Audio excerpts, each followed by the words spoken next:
bien, ce qui est intéressant avec le SARS-CoV-2, c'est que l'existence, il y a une petite séquence, pour moi, entre S1 et S2, qui est unique au SARS-CoV-2. Dans l'alignement qui peut être fait sur tous les coronavirus dans toutes les espèces animales et humaines qui donc on pourrait se dire c'est arrivé par hasard, c'est un nouveau virus. D'abord il est arrivé très miraculeusement à la jonction de deux segments de protéines S1 S2. Donc là c'est déjà l'endroit est quand même particulier. Pourquoi? Parce qu'en fait, c'est entre deux messages. Et donc, si jamais je donne une fonction entre ces deux messages, je vais pouvoir, par exemple, faire une coupure, ce qui est le cas, qui, du coup, donne à la capacité... La coupure tombe bien. Voilà, la mutation est opportune. Et qui plus est, à la limite, on pourrait se dire c'est par hasard, c'est tombé dedans. Mais l'autre chose qui est vraiment étonnant si on pense à une évolution naturelle, c'est qu'elle donne une fonction chez l'homme d'être reconnu par la machine humaine et justement du coup d'être possiblement répliqué. Voilà. Donc là, c'est vrai qu'on peut jamais exclure une évolution naturelle, mais véritablement, quand on regarde la séquence, ce qu'il y a de plus probable, c'est quand même un engineering, une manipulation que l'homme aurait fait pour créer des fonctions. En tout cas, il ne se serait pas pris autrement. Des erreurs peuvent être commises et je peux vous dire que des animaux génétiquement modifiés sont sortis de nos enceintes de laboratoire alors même qu'on avait des enceintes qui devaient ne pas permettre qu'ils s'en échappent. Mais voilà, l'erreur étant humaine, c'est quelque chose qui est envisageable. Donc logiquement, on va mettre en place un protocole d'autopsie complète des patients en prenant toutes les précautions nécessaires. Mais sauf que là, ils se sont fait véritablement, je vais utiliser un gros mot, enfumer et non, mais je vois pas d'autre mot possible et ils ont obtempéré à ces recommandations qui leur étaient de surtout pas faire d'autopsie. C'est bien regrettable parce que on aurait dans la prise en charge évité beaucoup de morts, notamment en France, parce que on aurait compris de quoi, pourquoi les patients suffoquaient. On n'aurait pas tout mis la charge au niveau pulmonaire, mais compris qu'en fait c'était vasculaire et que il fallait apporter toute une réflexion anticoagulante, ce qui nous a été dit de surtout pas faire aussi. C'est comme les corticoïdes aussi, on nous a expliqué qu'il fallait pas en prendre. Les corticoïdes, il fallait pas en prendre et qu'en fait, exactement. Voilà. Mm. Donc on a vraiment, c'est assez intéressant parce que finalement toutes les solutions qui auraient permis quand même de réduire la mortalité, il y a eu dans les réseaux sociaux, etc., toute une abondance de communication en disant surtout vous prenez pas d'aspirine, d'ibuprofène. Alors l'aspirine, il faut se demander si en fait il n'était pas judicieux de prendre de l'aspirine de fait dans les débuts de l'infection. Donc voilà, donc c'est quand même voilà, et puis surtout la gravité de n'avoir attendu que je crois que c'est à peu près mars pour réaliser les premières autopsies et se rendre compte de la façon dont nous avions, voilà, dont la façon d'agir du virus et du coup la prise en charge médicale qui devait être du coup définie par rapport à ces autopsies. Donc ça c'est encore un scandale. Donc je crois que personne n'a parlé ou enfin ça semble pas grave, alors qu'encore une fois, quand un nouveau virus arrive, tout de suite on dit, bon, vu que la salle d'attente est pleine, je vais regarder d'abord de quoi le patient est décédé. Vous parliez du système immunitaire et c'est un point absolument central, à mon avis, de toute cette crise. Pas crise Covid. Qu'est-ce qui est important? C'est quoi être en bonne santé? En fait, c'est que nous avons, quand nous sommes en bonne santé, nous avons la capacité de faire face à peu près tout virus, tout bactérie pathogène, et nous avons le système de défense qui nous a été donné pour le combattre. Et ce système immunitaire, c'est finalement un capital santé qui nous est propre et donc et qui s'entretient en faisant du sport, hein, donc en évitant d'être confiné pendant 2 mois, en ayant une bonne aération, une bonne oxygénation, c'est-à-dire en évitant de mettre des masques, en ayant une bonne alimentation, c'est-à-dire en ayant la liberté de sortir acheter tout ce dont on a besoin là où il le faut pour avoir la diversité alimentaire qu'il nous faut. Vous voyez déjà ce que je viens d'énumérer, sur 3 points, on les a le contraire. On a le contraire, et donc on est là, en définition même, d'être en diminution du système immunitaire. Autre chose qui diminue fortement le système immunitaire, le stress.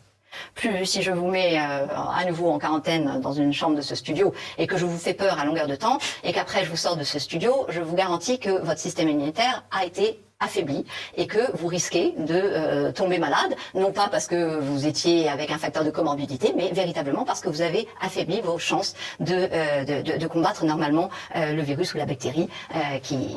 Vous avez dit quand on est au pied du mur.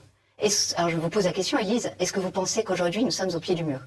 En tous les cas, il semblait que le pays l'était au moment du 17 mars. Oui, mais là, on est d'accord qu'on est aujourd'hui. Et donc, c'est aujourd'hui, on a l'avantage d'être aujourd'hui, ce qui fait que nous avons les chiffres et les observations de ce qui nous a précédé. Et donc, nous avons un petit peu plus de vision sur la prise en charge médicamenteuse qui finalement, où on voit que le cocktail d'un macrolide, d'une antibiotique macrolide de type azithromycine, de zinc et pourquoi pas pour dire un gros mot, de plaquenil, a quand même un effet notable sur les patients lorsqu'il est donné au début de l'infection. Puis, donc aujourd'hui, ça veut dire quoi? Ça veut dire qu'on sait quand même globalement traiter les cas de Covid. Deuxièmement, il y a une raréfaction des cas de Covid, même si par les tests, on en diagnostique de plus en plus.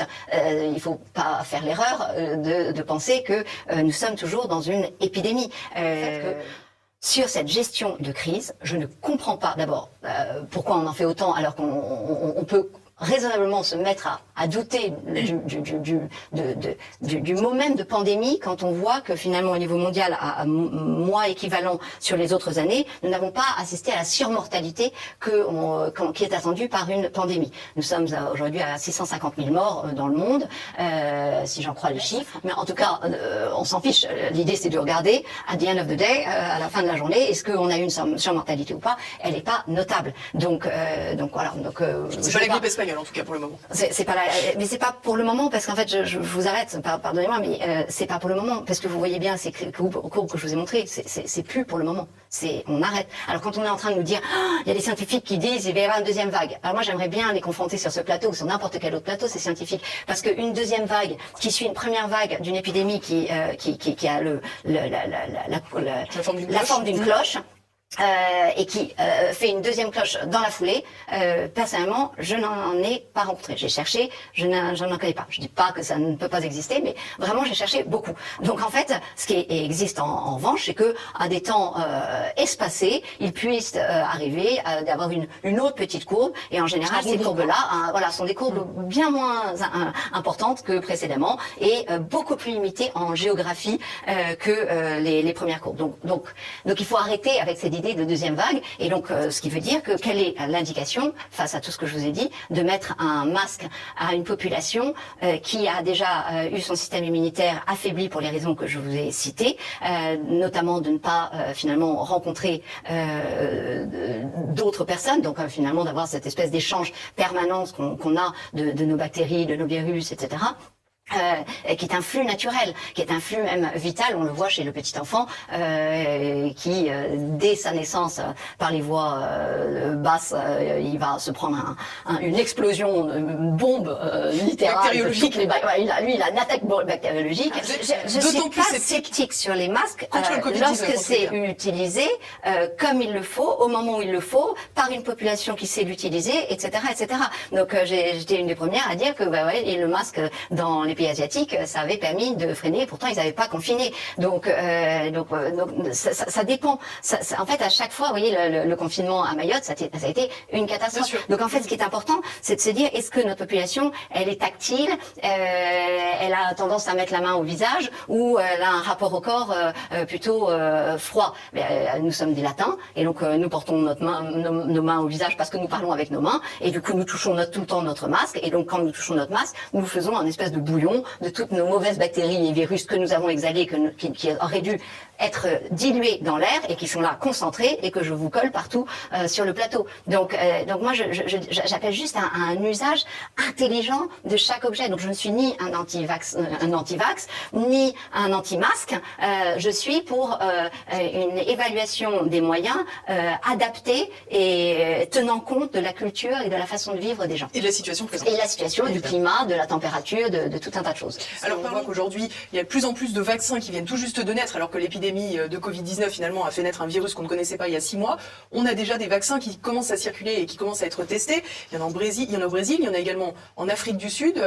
Quel regard portez-vous là-dessus? Un regard terrifié. Terrifié pour plusieurs raisons. Vous le voyez bien, c'est une aberration que de développer dans une urgence absolue un vaccin contre un virus en moins de 6 mois, parce que en vérité on est sur du moins de 6 mois, sans être certain de ne connaître aucun des effets secondaires potentiels assortis à ce vaccin. Est-ce qu'il y a la possibilité qu'il y ait des effets secondaires à un vaccin? La réponse est oui, il y en a toujours. C'est d'ailleurs pour ça que vous avez une réponse vaccinale, immunitaire. Il y en a toujours. Donc il ne faut pas dire que c'est neutre sur un organisme. C'est pas le but d'ailleurs. C'est pas le but. Et d'ailleurs, ça ne le fait pas. D'ailleurs, certaines fois vous avez de la fièvre, certaines fois vous allez avoir des nausées, des vomissements, des crises d'épilepsie, enfin différents aspects que l'OMS décrit formidablement dans toutes ses mises en garde sur les vaccins. Et donc là, développé dans une urgence absolue, vous vaccinez sans connaître les effets. Donc qu'est-ce que vous dites? Vous dites, on va tester sur des populations qui veulent bien se faire vacciner. Qui va lever le doigt en disant moi s'il vous plaît, moi s'il vous plaît? Pas vous, et a priori pas beaucoup de pays. Et donc l'horreur fait que on a choisi arbitrairement l'Afrique du Sud pour mettre en place une vaccination de force dans des centres tenus secrets. Et donc il y a des mouvements d'étudiants qui s'insurgent, mais qui sont évidemment réprimés pour dire, mais pour dénoncer le fait qu'ils sont véritablement utilisés comme des cobayes. Et il n'y a pas d'autre façon de traiter l'affaire, puisque effectivement on ne connaît pas l'historique sur ce vaccin. Alors l'habillage est de dire on va sauver, justement pour une fois on va leur donner accès en priorité à la au science vaccin. occidentale. Alors là c'est une hypocrisie qui me fait vomir, pardonnez-moi, mais c'est épouvantable. C'est d'un cynisme mercantile effroyable, et je retiens mes mots parce qu'effectivement, voilà, je me sens un de ces Sud-Africains à qui j'ai rien demandé et on est en train de me faire ça. Qu'est-ce qui se passe en Afrique du Sud? La courbe, elle est effectivement, l'épidémie sévit là-bas, mais elle est assez plate, c'est-à-dire elle laisse à penser qu'on va redescendre très logiquement, très naturellement, comme dans 100% des pays où il y a eu le Covid-19. Il n'existe pas de pays où on est continué l'épidémie est continuée à flamber bien longtemps. À chaque fois, il y a cette même courbe qui.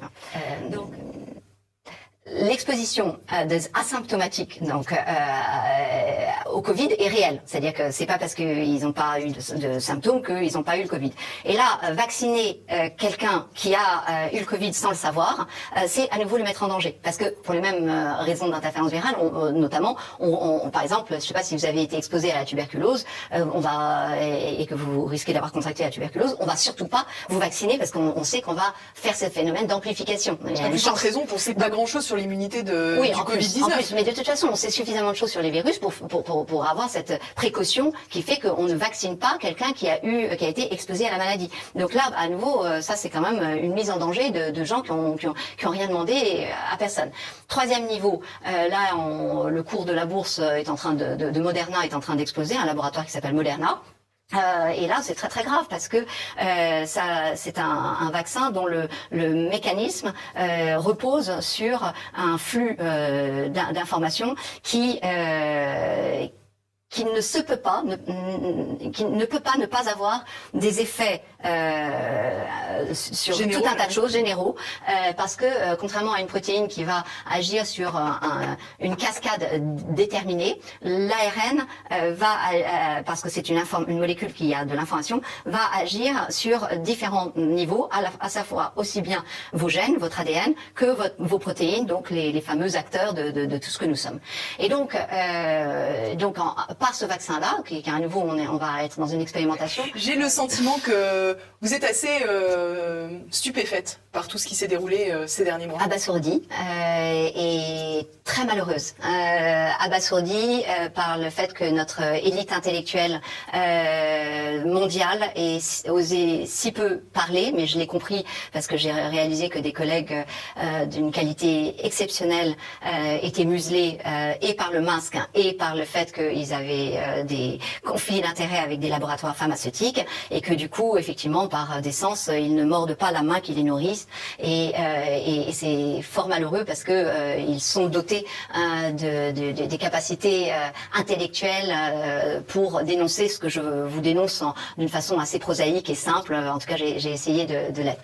Et catastrophé pour la suite, parce qu'effectivement, si on arrive à l'extrémité de ce qui est en train de se passer visiblement en Italie, c'est-à-dire du traitement obligatoire, on a eu le service de travail obligatoire, c'est des sombres heures quand même, et visiblement, on serait en train de discuter et même d'implémenter l'idée d'un traitement obligatoire. Et qu'on comprenne bien, le traitement obligatoire, c'est le vaccin. Voilà, et que si vous n'êtes pas vacciné, vous n'aurez plus le droit de probablement voyager, voter, je ne sais pas jusqu'où ils vont aller. Et autre aspect, de mélanger. Mais heureusement, j'ai mes amis de défense des animaux qui hurlent. C'est les seuls qui hurlent sur le fait qu'on est en train de faire des chimères. Enfin, on est en train de légaliser, d'autoriser des chimères homme-animal, et qui est encore une fois une abomination. Donc là, on est sur un tapis rouge qui n'a plus du tout de limite au clonage humain. Et à tout ce qui, et c'est pour cela que je parle de néantisation de l'humain dans la richesse de son altérité et dans la richesse de sa communication. Donc on a vraiment l'impression que finalement les deux sont à relier l'un avec l'autre. Dis-moi Macron, pourquoi tu n'apparais pas dans les yeux des Français qui ne